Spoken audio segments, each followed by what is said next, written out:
La realidad de la fiesta, en los sentidos culturales, tiene ese sentido como de buscar la identidad. La base era identidad, era nuestra historia, pertenencia, nos identificamos como pueblo, como comunidad. Es tan importante en esa razón. Fiestas de este tipo, por ejemplo, bueno, para nosotros mexicanos es el 15 de septiembre, ¿verdad? Estas fechas que a todos les sale lo mexicano en estos días. En el año están, está hecho a lo mexicano eso, o sea, lo tarugo, ¿verdad? Que, como viva México, que todas sus tranzas y demás. Pero llega el 15 y todo el mundo se identidad, ¿no? Somos mexicanos. Y ¿verdad? Curioso. La fiesta tiene mucho ese sentido, igual que en muchos de nuestros pueblos. Yo creo que algunas veces, yo lo entendía mucho con los indígenas zoques, esto. Yo creo que un pensamiento que a veces vemos en estos pueblos pobres, que llega la fiesta patronal y ¿qué hacen? Uno, el mayordomo, se gasta el dinero en cohetes, en comida y todo. Y en nuestra mentalidad decimos, ¿por qué? ¿Por qué hacer eso? En vez de ahorrar ese dinero, guardarlo para algo más importante. Me tocó vivir con las comunidades indígenas. En ellos hay algo que es bien importante, es la pertenencia en el pueblo y el prestigio como tal. Tienes que ser del pueblo. Entonces, todos viven igual. Algo muy importante es el tequio, que es el trabajo comunitario. Cuando hay un enfermo, un día de la semana es de tequio. Entonces, fulano no puede ir a cortar su café. Ese día toca que nos vamos nosotros a cortar su café para que lo tenga. Que el anciano acá su casita, que ese día vamos a reparar, arreglar el camino, reconstruir la iglesia, arreglar nuestra escuelita. O sea, el tequio es el trabajo del bien comunitario. Todos son iguales en ese sentido. Cuando alguien tiene más, su obligación es compartirlo con el pueblo. Y entonces entra el reconocer la necesidad del otro. Y decían, cuando llega la fiesta del pueblo, es necesario gastarse el que tiene más dinero. ¿Para qué? Porque si se queda y junta más dinero, se llena de soberbia y orgullo, se ladiniza. Ellos usaban mucho aquella frase que se decía del indio ladino, es el que ya se hizo de lado, ya no está con el pueblo, se hizo aparte, ya se siente superior a los demás. Era el que ya le copió la forma al hombre blanco, al hombre, a los ganaderos, a los que no son del pueblo. Se ladinizó, se hizo de allá. Y rompe con la comunidad. Entonces, como que ese sentido de gastar para el pueblo es porque así yo aseguro mi lugar como parte de ellos. Entonces yo sé que el día de mañana, cuando me falte algo, el pueblo va a estar para respaldarme. ¿Sí? Ese sentido de identidad, y que está muy marcado en la fiesta, es donde yo pago para mi pueblo, porque soy parte del pueblo, y vuelvo a quedar igual que todos. O sea, no hay quien tenga más que el otro. ¿Sí? Ese es en un sentido. Entonces, la fiesta tiene como que mucho de esto en las culturas. Digo, nuestro tiempo que se ha hecho más del gastar, el vicio, el alcohol, o como que esos son los más hedonistas, nos ha cambiado mucho, pero en otros momentos y todavía en algunos pueblos sigue siendo de la vigencia en esa razón. La fiesta nos recuerda quiénes somos, de dónde venimos, qué buscamos, a qué pertenecemos, da identidad. En algunos pueblos, por ahí me gustaba mucho en Hidalgo que pueblos pobres se fueron a Estados Unidos a trabajar muchos. Y a otra vuelta que vi, no, hombre, ya tenían bien arreglado todo, pusieron kiosco, arreglaron que una canchita de básquetbol para los chamacos, porque la gente mandaba, porque es el pueblo. Entonces yo trabajo y tengo que ayudar a mi pueblo, ¿sí? Porque soy parte de ahí. Y el día de la fiesta, los que están allá lejos, ese día viene. Digo, al contrario, yo creo que nosotros ya es la mentalidad de me voy para allá y ya no regreso aquí a este cuchitril, ¿verdad? Aquí está todo feo, allá es bonito, allá me quedo. No, ellos son la idea de voy a trabajar para arreglar mi pueblo porque es su identidad de pertenencia. Pues en la Biblia, cuando hablan de las fiestas, todo esto que es obligación cumplirse, en ese sentido. Y la celebración religiosa también cumple ese sentido. Toda la historia del Pentateuco, desde los patriarcas y demás, les recuerda cuál ha sido el caminar del pueblo, hacia dónde van. Y les recuerda de lo que tienen que vivir y que buscar. Y pues desde ahí también para nosotros es encontrarnos con esa experiencia de fe, de esa vivencia histórica y de fe de ese pueblo, que de alguna forma u otra también a nosotros nos debe llevar a encontrar el sentido propio dentro de la historia de la salvación, de nuestra pertenencia. que dicen algunos, si nosotros no somos judíos, ¿por qué tener? Porque el pueblo es su historia, pero es de un Dios que ha estado con ellos. Y en eso mismo reconocemos también nosotros un Dios que está con nosotros. Hacemos también parte nuestra ese sentido en razón de la búsqueda de nuestro lugar, nuestra identidad, como cristianos, como quienes profesan la fe, y pues también de dar el valor todavía a recuperar tal vez de muchos de nuestros aspectos litúrgicos, festivos, celebrativos y demás, para que hablaran también de esta manera, porque pues algo lo estamos perdiendo, ese tipo de cosas. El Pentateuco es el principal, la lectura desde el pueblo judío. El Pentateuco tiene sentido base para todo lo demás, porque desde ahí vamos a leer, o para ellos es, los profetas, los salmos mismos que tienen que hablar, lo que sería toda la historia de Israel y todo lo que surge en ello, todo tiene que tener sentido desde acá.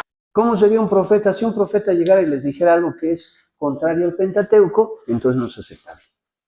Es como que el que va a regir desde ahí.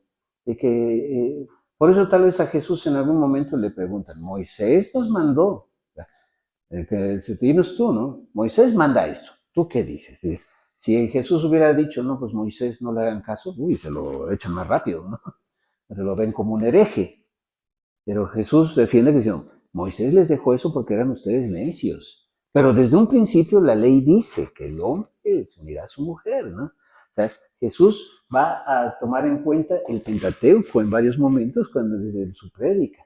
Tratan de buscarle, tenderle trampas como queriendo hacer que se contradiga con él. Entonces, pero para Israel todo esto es iluminado desde ahí. Todo tiene que estar en razón del mismo. Nada puede contradecir a ese principio, de los principios del Pentateuco.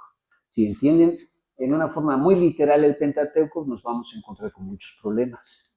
Por ejemplo, yo les decía de esa ley que dice para que el pueblo haga sus necesidades, tenían que irse 40 pasos a despoblado, ¿no? Les digo, pues aquí, ¿a dónde vamos? A hacer del baño. 40 pasos a despoblado, pues hasta treparse el cerro que está allá adelante, ¿no? Por allá. Ah, digo, no se puede, digo, de aquí que vamos ya nos ganó, lo que sea, ¿no? Entonces todos los baños son pecados porque están dentro de la casa. Digo, si fuera por eso. No, hay que entender que la ley nació a fin de que cuando el pueblo era nómada, que andaban viajando, pues buscaron un lugarcito para que no nos llegue el olorcito hasta acá a la casa, ¿no? Les agarraban, se cuidaban de esos detalles, no había drenajes y todo eso, bueno, es distinto. Pero si se tomara muy apegado a la ley, pues sería un lío eso. Pero, pero curiosamente algunos son muy duros a algunas cosas que dicen se tiene que cumplir porque está ahí, pero como esta otra se la saltan, sí, rompimientos. Ahora, pues, están los que saben buscar el espíritu de la ley y son los que se van sobre la ley, como también en nosotros católicos, ¿verdad?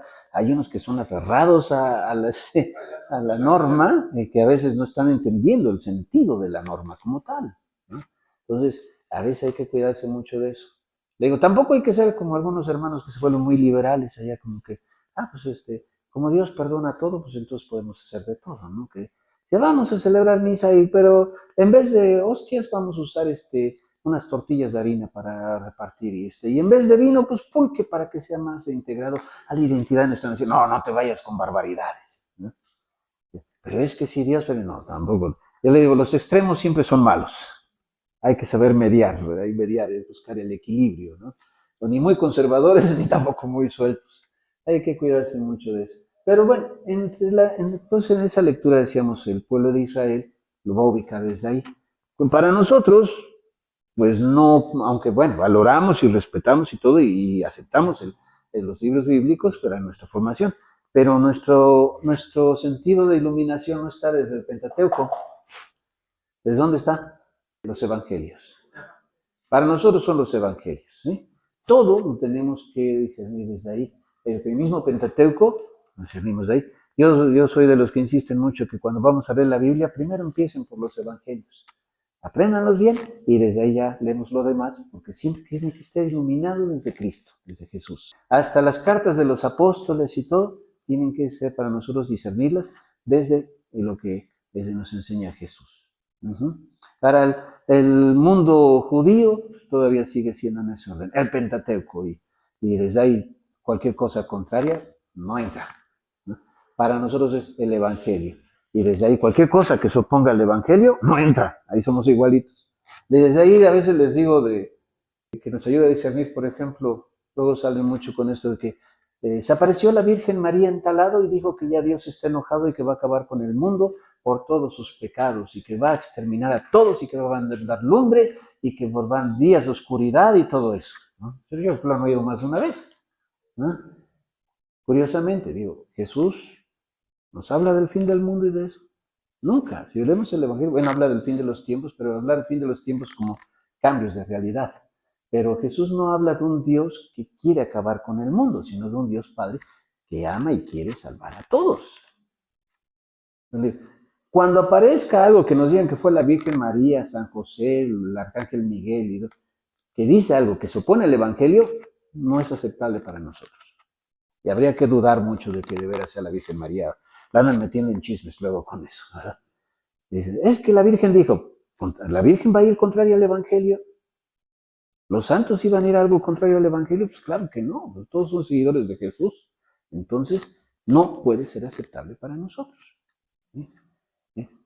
Una lectura de la Biblia que contradiga el Evangelio no sería aceptable. Porque una reflexión por ahí que hace alguien de la Biblia de repente que dice, es que espérate, tu lectura bíblica se opone a lo que Jesús nos enseñó. Tu reflexión más bien. La Biblia se equivoca, la Biblia no. Tú en tu interpretación, tú en la reflexión que estás haciendo, tú en esa idea que estás queriendo justificar usando la palabra. Ahí es donde está mal. ¿Sí? Bueno, el pueblo judío tiene su razón y es muy válido, ciertamente el Pentateuco.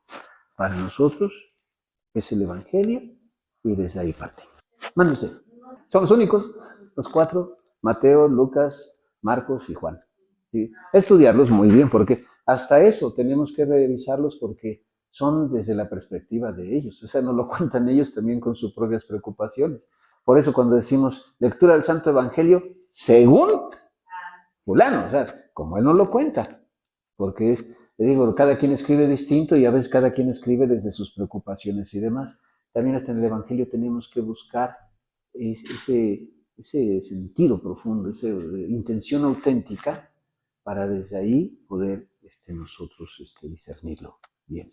Y toda nuestra lectura bíblica tiene que ser discernida desde ahí, como también nuestro propio caminar. En la iglesia, cualquier cosa litúrgica, teológica, lo que hagamos en nuestro trabajo, en nuestro discernir, tiene que estar bien en consonancia a los evangelios. El Papa, si dijera algo que fuera contrario a los evangelios, no puede ser aceptable. Ahí sí, a los cardenales se le pondrían al brinco, ¿no? A veces en cuestiones doctrinales, algunas pueden cambiar si no es algo que se oponga al evangelio. Pero si fuera algo contrario, ahí sí no es aceptable. ¿Sí? Digo, la doctrina puede cambiar tal vez según los momentos. Bueno, nuestra vivencia doctrina, pero nunca en contra del evangelio. Sí, pero luego me preguntan a veces, ¿por qué antes hacíamos esto y ahora no? O sea, la religión cambia, podemos cambiar las formas, pero no es ese espíritu central. Y eso se tiene que revisar mucho, no es tan simple, ¿no? Hay, por ejemplo, bueno, nosotros somos como cuando celebramos la Eucaristía, somos más latinos, más nuestra forma, cuando llega el momento que decimos, este es el sacramento de nuestra fe en nuestra misa, la gente responde con él, anunciamos tu muerte, proclamamos tu resurrección, ven Señor Jesús. O sea, reconocemos la presencia de Jesús en la Eucaristía, el sacramento, pero nos hemos hecho como esa forma muy formalita. Si ven una misa en el África, cuando dicen, este es el sacramento de nuestra fe, la gente brinca. Así como hasta bailan y suenan tambores porque ocurrió el milagro. Jesús está aquí, o sea, lo viven de una forma festiva. Dicen, ¿cuál de las dos maneras es la equivocada? ¿Cuál es la correcta? Si lo vemos en el centro, decimos, es reconocer la presencia de nuestro Señor ahí. Las dos lo viven, son aceptables, no hay ningún problema, ¿no? Ahora es cuestión de cultura, porque allá sí, como que en el África son un poquito más expresivos. Nosotros como que no tanto, por eso se varía a veces. La liturgia puede variar a veces de un lugar a otro, pero no cambiar ese sentido central, ¿sí? y eso siempre es lo que tenemos que cuidar. Que por ahí, no sé, salió alguien que quería hacer la misa, que hablar de cosas como muy modernas, o bueno, muy de esas modas de que la energía cósmica que en este momento se hace presente en el acontecimiento metafísico, de ¿qué te estás hablando? ¿No? Que es lo nuevo, no es de meter novedades, no, es de respetar, es de cuidar nuestras misas, que siempre sea el centro Jesús. Me decía un amigo, un conocido ingeniero, arquitecto, que notaba una diferencia cuando hace un templo protestante, que le ha tocado que lo contratan. ¿Qué es lo que les importa más al momento de construir? Es el pastor. O sea, tiene que estar el podio del pastor. Cuando va a caminar para acá, para que la luz le caiga directita. Todo es el pastor es al que se hace el lugar para que el pastor se pasee, vaya, venga, se muestre con todo, ¿no? Es un escenario. Dice, cuando construye un templo católico, que es el centro, que todo sea centrado a Jesús, ahí, la Eucaristía. Entonces, decía, esa es la diferencia que yo veo y es lo que me hace pensar mucho en eso. Digo, ¿qué riesgo? Porque algunos piensan, deberíamos hacer las misas más interesantes. No, perderíamos el sentido también de darle el centro a Jesús. Siempre Jesús es el centro. Para ellos es el Pentateuco en razón de su historia, su alianza. Para nosotros es Jesús, en la revelación. Somos un pueblo que viene cantando la esperanza en el reino de Dios. Somos un mismo sentir franciscano, alentando su esfuerzo con una oración.